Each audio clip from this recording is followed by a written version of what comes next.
এইগৰাকী শিল্পীৰ চিকিৎসাৰ সাহায্য বিচাৰি এইবাৰ আগবাঢ়ি আহিল আন একাংশ শিল্পীয়ে। সাংস্কৃতিক অনুষ্ঠানৰ জৰিয়তে লেখন কুম্বাঙক আৰ্থিক সকাহ দিয়াৰ প্ৰচেষ্টা শিল্পীগৰাকীক।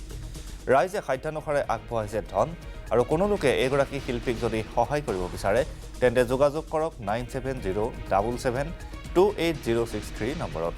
পুনৰ জনাইছোঁ 9707728063 নম্বৰত শিল্পীজনক আপুনি আৰ্থিক সহায় যোগাব পাৰে।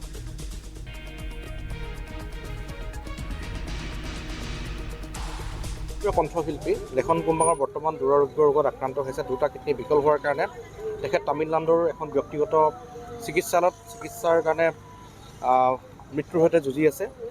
আহক আমি সকলোৱে সহায় কৰোঁ, অসমবাসী ৰাইজে, গহপুৰবাসী ৰাইজে।